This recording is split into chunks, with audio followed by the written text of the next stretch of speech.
Hi, welcome to Spider Bites. This is a brand new show presented by the students of S.H.I.E.L.D. and hosted by myself, Matt Ford. Every day, I read a single issue of Amazing Spider-Man, and I leave a short review on my Instagram at Daily Spider Bites. You can go check that out if you want to watch it daily. Otherwise, I'll be putting together compilation videos like this, so you can watch them all at once in one go on YouTube. Super nifty if you don't have an Instagram or don't want to bother with my face every single day. You can just wait a few more months, that's going to be up here then, and you can enjoy it. For now, here's my review of the entirety of Stan Lee and Steve Ditko's Amazing Spider-Man. Amazing Fantasy 15.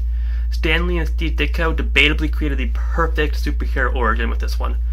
Lee's writing is great. Ditko's art is perfect for the story. The way he draws Spider-Man as a 15-year-old nerdy kid is incredible. I think it was really cool that when Spider-Man goes after the burglar, he seems kind of scary in a way that I don't think we see from Spider-Man again for a long time. I could be mistaken. We'll see about that. Also interesting, I thought, Spider-Man throughout the issue is not hyphenated. The word Spider-Man, there's no hyphen in it. But the word teenager is. What are you doing, Stan? Amazing Spider-Man number 1. Lee and Ditko are off to a decent start with this. There's two stories in this issue. The first one, Pete saves Jonah's son from an astronaut problem in the atmosphere. And the second story, he breaks into the Fantastic Four's house to try to join their team because that makes sense. This might be the stupidest thing Pete has ever done to this date. It's up there. And he also fights the chameleon. It's fine. They're still obviously finding their footing. So it's a little rocky, but overall it's good. And any shortcomings in this issue is more than made up for by the scene where Pete tries to cash a check made out to Spider-Man in his Spider-Man costume. It is absolutely delightful. Amazing Spider-Man number 2. Lee and Ditko continue with their fairly rocky start in this issue. They introduce both the Vulture and the Tinkerer. This might be the first time in comics that Stan Lee proves he does not understand magnets, because apparently the Vulture flies through magnetism. And the Tinkerer is allied with these really lame green aliens that, as far as I know, never come back. Really generic design. Ditko, you're better than this. Overall, it's just a weird chapter in Spider-Man's history. He uses his spider sense to sense electrical impulses, which is not how spider sense works. But still finding their footing. I'm looking forward to when they really get in the groove and get into the good stuff. Until then, it's fine. I absolutely love Amazing Spider-Man number 3. In this issue, Stan Lee and Steve Ditko created Dr. Octopus. Maybe my favorite Spider-Man villain, easily top 3. The first time Pete fights him, Doc Ock grabs him with his metal arms and brings him close just to bitch slap him with his chubby little arms, chubby little flesh arms, which is hilarious. Pete gets so depressed by his loss that he gives up being Spider-Man. This is the first time he does that. I want to keep an ongoing tally to see exactly how many times Pete fucking quits. But he decides not to give up because the Human Torch gives a speech at his school and says, "We can never give up fighting." And he goes, "Oh man, the Human Torch never gives up, so I can't either." It's great. He beats Doc Ock, and then he goes and thanks Johnny for the speech he gave at his school as Spider-Man. It's the beginning of their friendship. It's great. This is a great issue. I love everything about it. Amazing Spider-Man number 4, it's a perfect example of a book that you shouldn't judge by its terrible, awful cover, because that cover is bad. I kind of hate it. The story itself, though, was a lot of fun. Lee and Ditko introduced the Sandman, another classic villain, which is visually super cool. Visually, the Sandman might be the coolest villain that we've seen so far. Pete ends up capturing him in a industrial vacuum cleaner, which is great. And then he realizes that he forgot to take pictures during the fight. So he grabs sand and throws it in the air and pretends to fight the sand to get pictures to sell to Jonah. Fine. Whatever. It's fun. It's a good issue. Amazing Spider-Man number 5. It's dumb. It's a dumb story. I don't like it. Dr. Octopus kidnaps Flash Thompson because he thinks he's Spider-Man, and it's stupid, and it's bad. Well, okay, no, this is not bad, but I don't like it. Anyway, we just went to PhillyCon today, and it was fun. And that was more entertaining than this issue ever would be. Yes. So, first things first.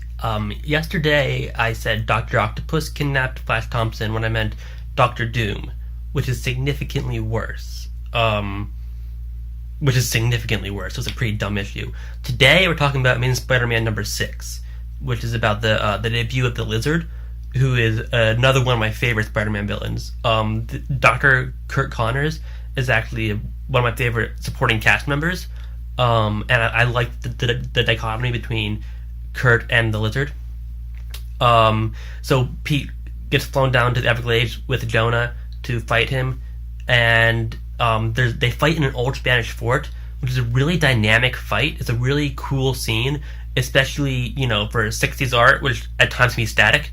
So overall, this issue was fantastic, and yeah, it's amazing. I love it. The Amazing Spider-Man number 7 is about the return of the Vulture. This, fun fact, is the issue that made Roger Stern a fan of Spider-Man. Roger Stern, of course, a writer who had a long run on Spider-Man in the 80s, come back in like 250 episodes, and I'll be talking about that.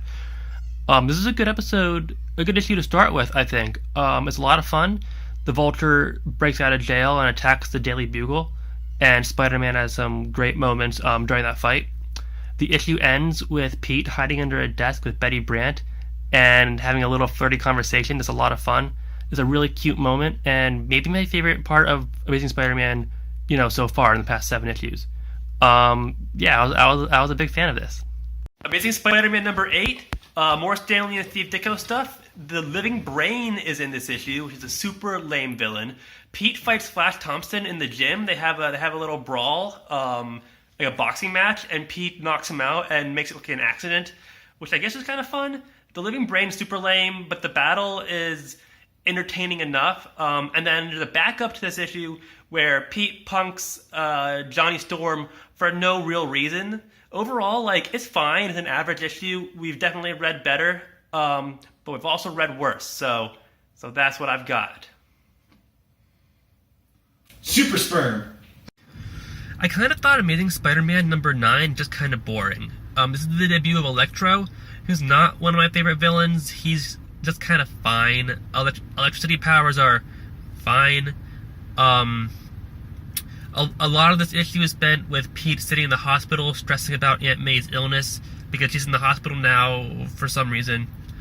A lot of the issue is also spent with J. Jonah Jameson, who is convinced that Electro is actually Spider-Man and publishes it in his paper. It's a weak story. Electro's, kind of a weak villain. It's interesting that he orchestrates a prison breakout, something that he'll do with much more success in 50 years in New Avengers. But for now, with this story, it's just alright. Amazing Spider-Man number 10 is about Spider-Man fighting the Enforcers. Who are the Enforcers? Exactly. No, but actually, the Enforcers are the Ox, Fancy Dan, and Montana. It doesn't matter. They're led by the Big Man, and the mystery in this story is who is the Big Man. Pete assumes it's Jameson. Jameson assumes it's Spider-Man. Of course.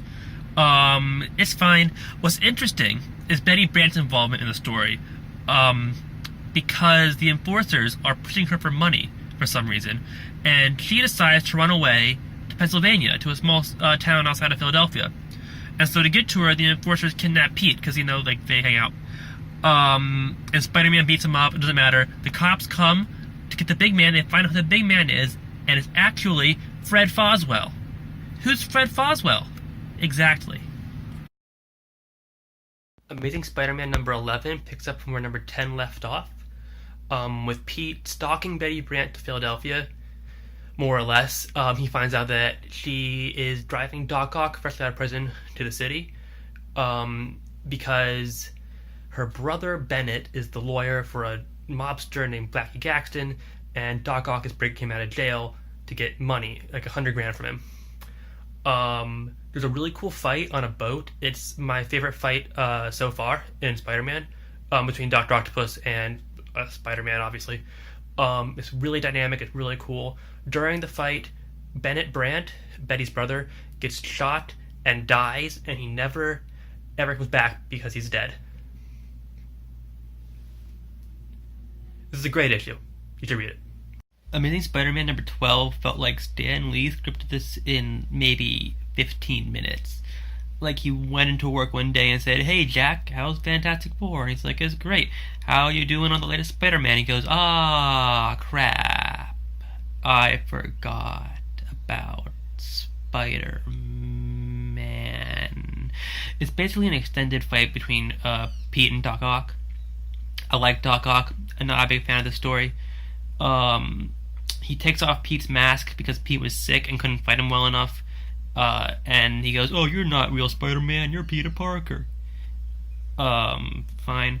He releases some zoo animals, and there's like 3 pages of Pete fighting zoo animals that goes nowhere. And then he beats Doc Ock in a building, and the police take him away, and that's the story. Whatever. Amazing Spider-Man 13 is fun. This was the debut of Mysterio, who's a pretty neat villain. I really like his design.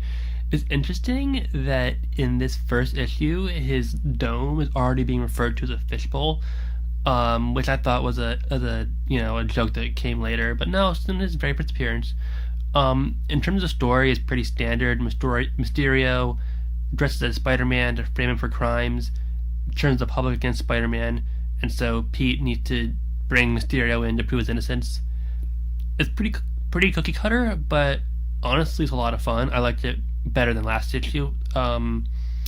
And yeah, Mysterio's a treat. This is also, I think, the first time we've had a villain who manages to jam Pete's spider sense, which is going to be obviously a kind of a trope. Yeah, I liked it.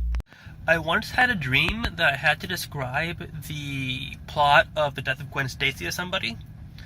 And except for some reason, when I was describing the plot, I got it mixed up and thought Spider-Man died. And the story I told was that Spider-Man was fighting the Green Goblin on top of a building, and he fell down some steps and cracked his head open, and that's how Spider-Man died, in a story called The Death of Gwen Stacy.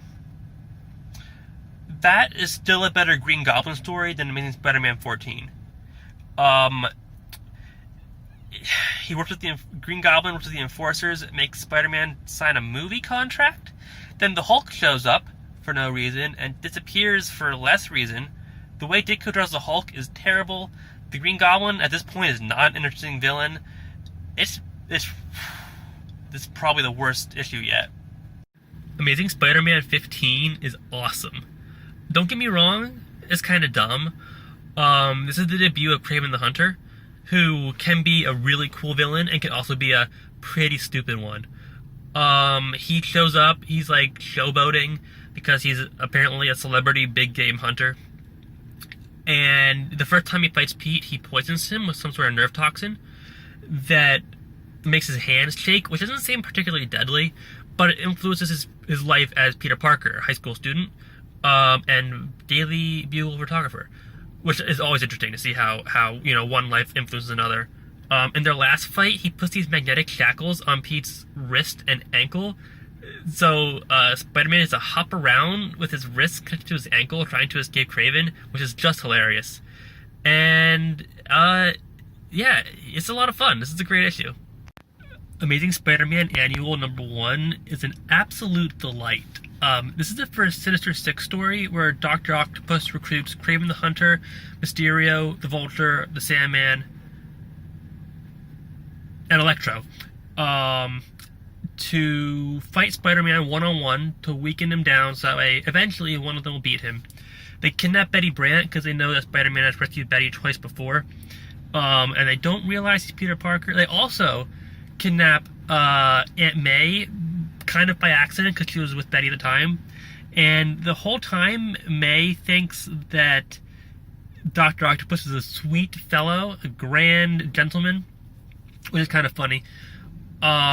Each fight has a full-page splash by Ditko with Spider-Man fighting their respective villain, which is fantastic.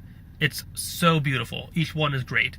The worst one is the Dr. Octopus one, where they're underwater and he's wearing this dumb, air tank, but it's still incredible. what's kind of weird is that there are these panels throughout where random other Marvel heroes show up. It starts with Thor, later there's one with the X-Men, there's one with the Giant Man and the Wasp, one with the Fantastic Four, and there's a caption box on there that says, hey, check out this hero in another book. So it's basically an advertisement. This issue is an advertisement for every other book Marvel's putting out. And that's fine, I guess. It's I don't know, it's kind of cute. I've gone on very long, but I'm okay with it because this was a double-sized issue. So you guys get a double-sized episode. So apparently Stan realized that he forgot to include a Daredevil cameo in the annual. So to make up for it, Amazing Spider-Man 16 is a giant Daredevil cameo, which I was excited for. Spider-Man's relationship with Daredevil is one of my favorite friendships in comics. This really sucked. Under Stan's pen, Matt is really not an interesting character. He's still wearing that ugly yellow costume. They fight the Circus of Crime, which is just the lamest, lamer than the Enforcers. They hypnotize Pete, and then he needs to fight Daredevil. It's not good. It's boring. The most interesting part is at the beginning of the issue is a subplot where Pete turns down a date with Mrs. Watson's niece. So, Amazing Spider-Man 17 is about the return of the Green Goblin, and I don't know how he ever became, like, the greatest Spider-Man villain, because right now he's over 2. A lot of this issue was about Liz Allen and Betty Brant being jealous of each other because they both like Peter Parker, and it's not particularly well written. Stan's great, but he doesn't seem to know how to write, like, women.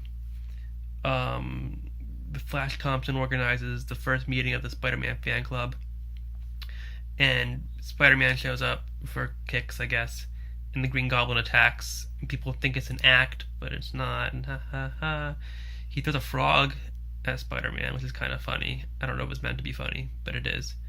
The Human Torch is in it for a moment, and then Spider-Man runs away because someone got a call about Aunt May being in the hospital.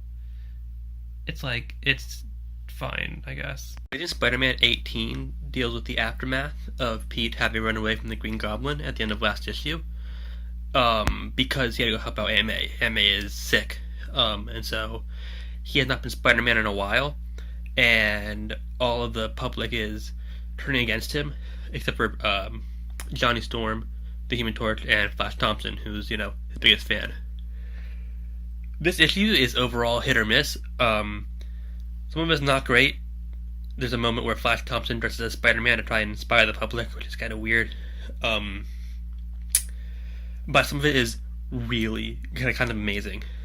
Johnny flies out to the Statue of Liberty to try to talk to Spider-Man, see what's going on with him, and he never shows up, which is a genuinely heartbreaking moment. Anyway, count number 2, when Pete quits Spider-Man, and yeah, this is good. Amazing Spider-Man 19 is so good. So Pete's back, he's Spider-Man again, and he fights the Sandman and the Enforcers.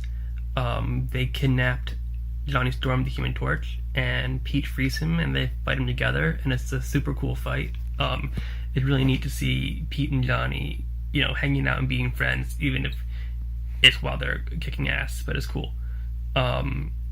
This is the beginning, really beginning. He was in the last issue, but this is the real beginning of Betty Brant and Ned Leeds' relationship, which I'm a fan of. I really like Ned, so it's cool to see him around.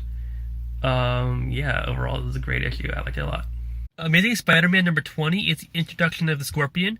Mac Gargan is paid by Jonah to basically be genetically enhanced to have, like, super strength, and the scientist gives him a prosthetic tail that he can use to attack people, like a scorpion.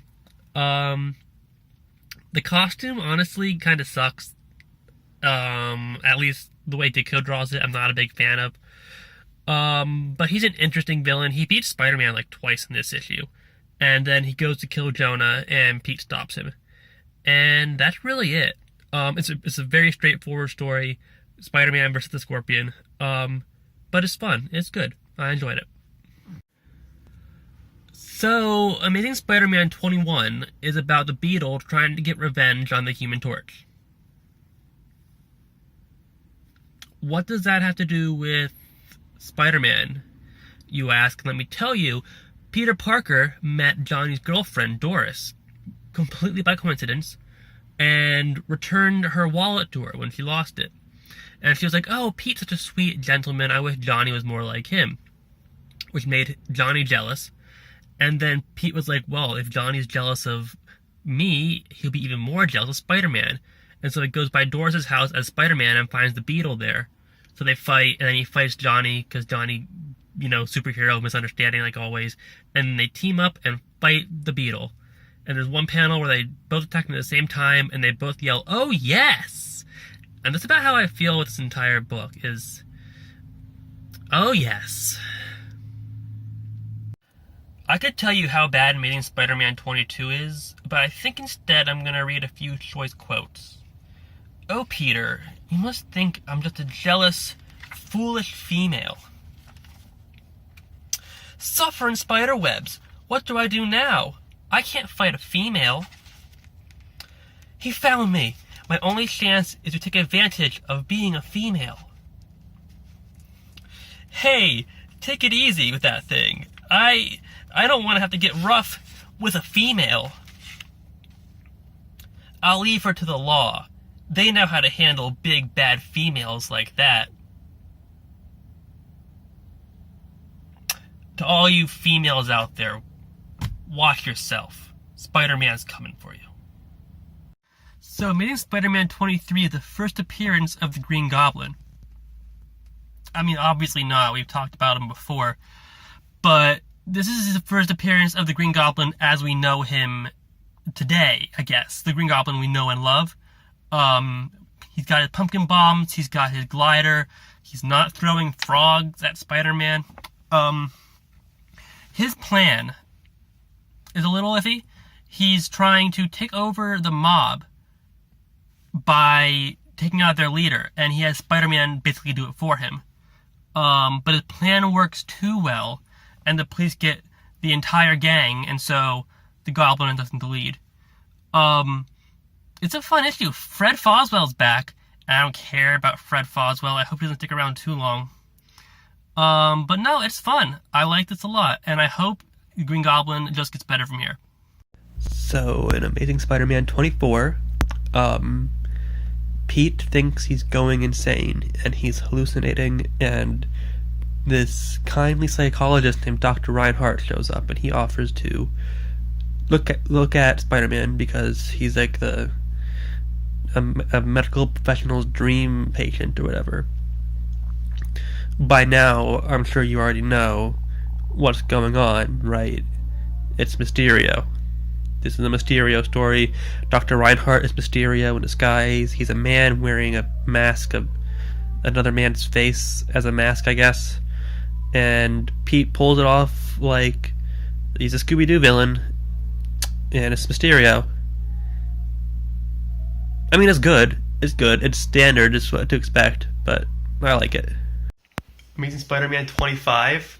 This is the debut with the Spider Slayers. These just dumb, stupid robots with Jonah's face on it.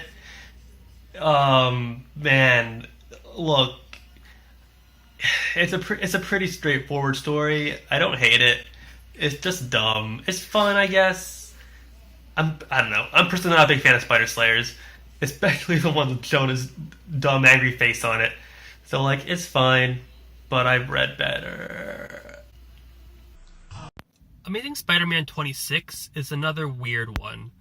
The Crime Master, I guess, is the main villain, but he's fighting with the Green Goblin because they both know each other's identities, but they don't want to work together anymore. The Crime Master is trying to take over all crime in New York, and the Green Goblin, I guess, wants to also. So they're like fighting each other.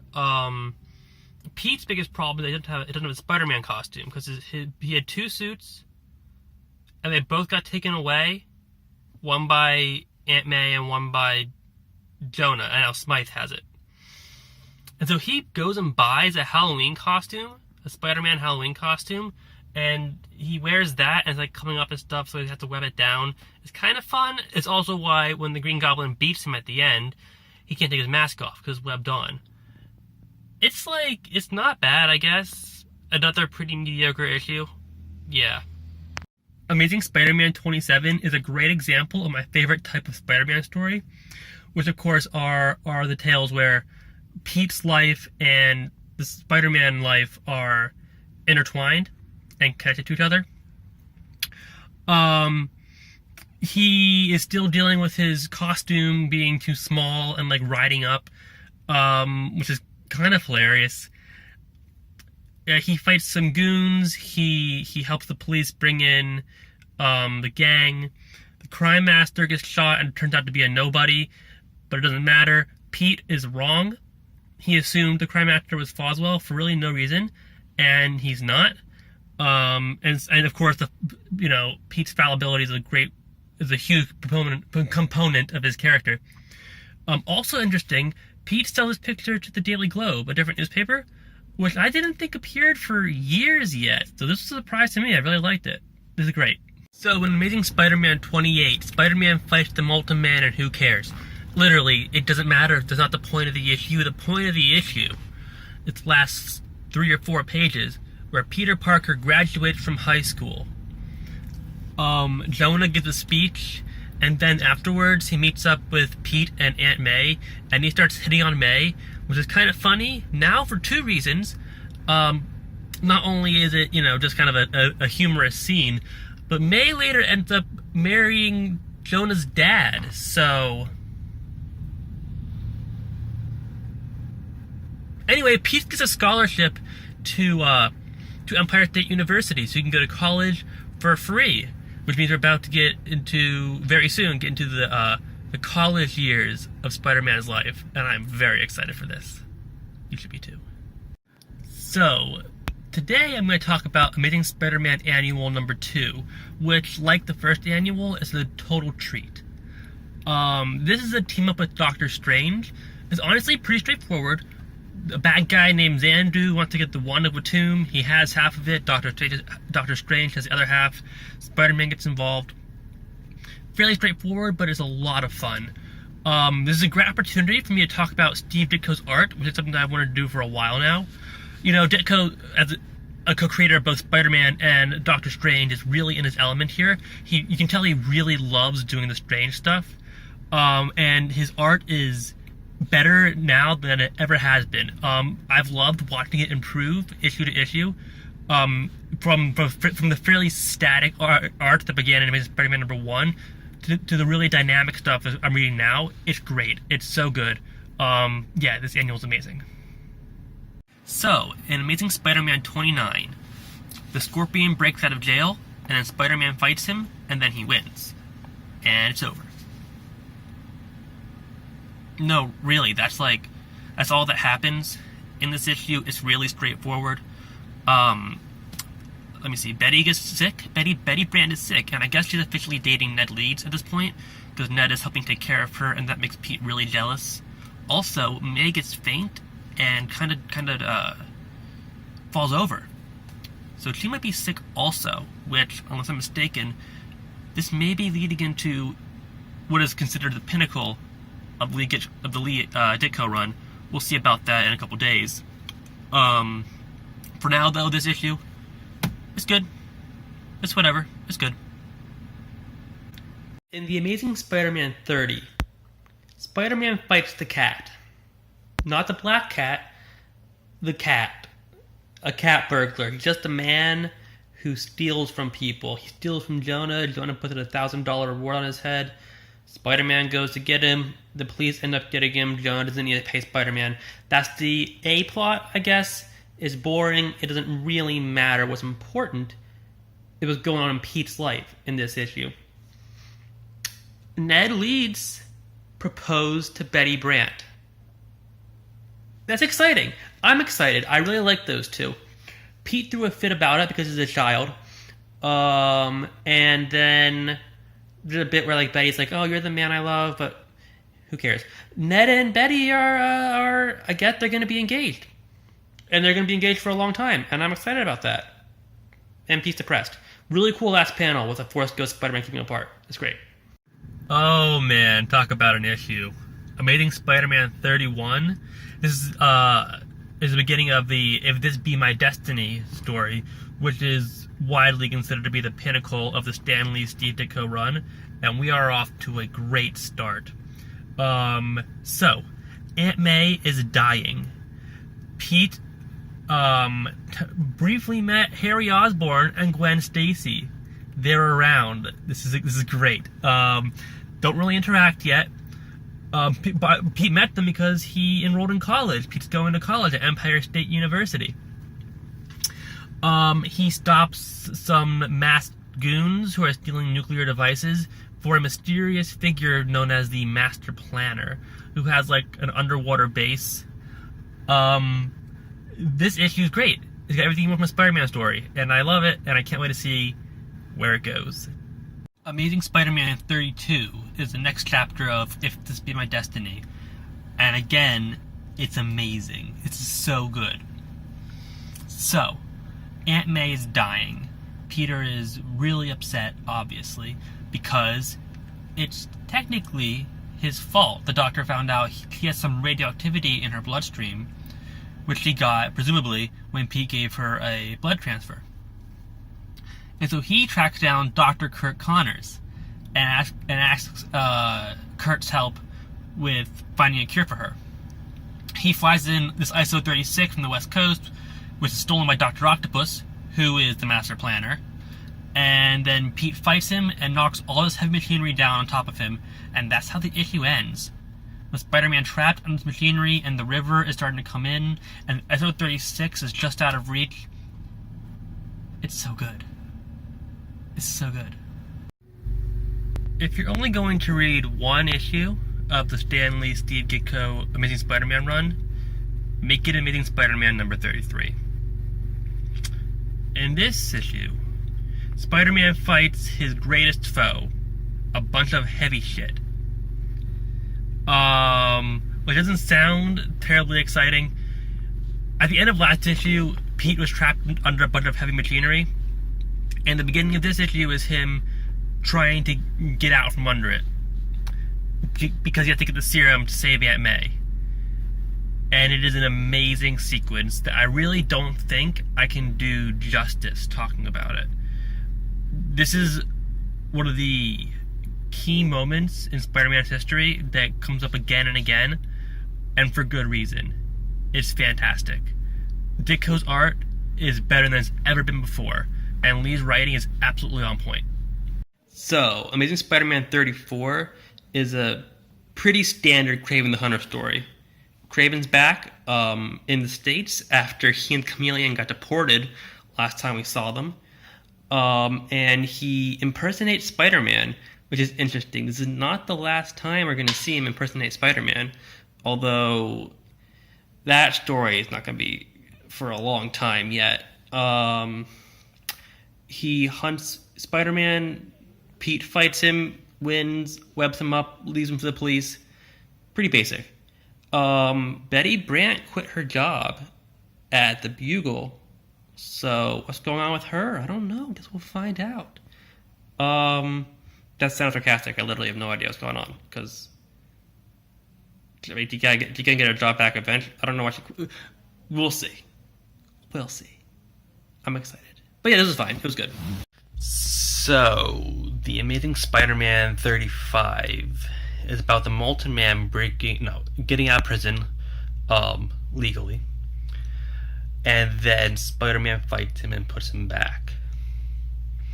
If that sounds nearly identical to number 34, that's because it is. The thing is, this is worse. Lee and Ditko clearly aren't communicating very well at this point. Both of these past two issues were plotted by Ditko, and he does not particularly seem to be enjoying the book that much. I don't know what happened after 33, but things are heading downhill for the two of them. And Lee is definitely not putting in his best effort either. this is not written, it's not plotted well, it's not scripted well. So, Amazing Spider-Man 36. Spider-Man fights the Looter, who's just a guy who finds a meteorite, and then this gas comes out, and it gives him super strength. And he loots places, so he calls himself the Looter. Spider-Man fights him, and he beats him, and he goes to jail, and that's it. Again, it's the same as the last two stories. Pete talks to Gwen in this one, and Gwen hates him because she thinks he's standoffish, and she thinks he's a coward because she saw him run away when the Looter showed up. Look, Lee and Ditko, they're not communicating. This is kind of sloppy. It's really disappointing, you know? Their run's coming to an end, and it's a whimper. There's a lot of bad in Amazing Spider-Man 37. Most significantly, the title is Once Upon a Time There Was a Robot, which is... But I want to talk about the good, because this story, this dumb story with a dumb title and a dumb villain, introduces Harry Osborn's dad, Norman Osborn. He's a rich businessman in a green suit. And Lee and Ditko, I think a lot of it is Lee, do some masterful character development in a couple of pages he shows up in. He yells at Harry for talking too much, but has no problem with Jonah doing the exact same thing. He clearly values money over anything else, and status over even his own son. And he also knocks out Spider-Man with a single punch. That's not a thing normal people can do. Amazing Spider-Man number 38. This is the last issue drawn by Steve Ditko, which is a real shame, because it blows. It's really bad. The villain's a guy named Joe Smith, who gets superpowers from electrified chemicals. The story's called Just a Guy Named Joe. It almost feels like Stan is mocking Ditko for wanting his villains to be nobodies. And you know, it's more than just the villain being a nobody. The story is just bad. It's really bad. And it's a shame because this is the end of an era, you know? The co-creator of Spider-Man, Steve Ditko, he leaves after this. And it's a shame that he goes out on a whimper. So I know what you're thinking. Matt, you've covered the first 38 issues of The Amazing Spider-Man. You've covered the entire Stan Lee Steve Ditko run. What do you think? Let me tell you, this is a really solid foundation upon which the Spider-Man mythos is to be built. Stan and Steve, while they had their missteps, and while it ended in a really disappointing fashion, did some really great stuff here. And everything going forward is going to be built off of this. So I'm very excited to see where it goes, because while Ditko is quitting, I'm not. I'm going to be right back here tomorrow with another episode of Spider Bites, talking about the first issue with John Romita Sr. I can't wait, and you should be excited.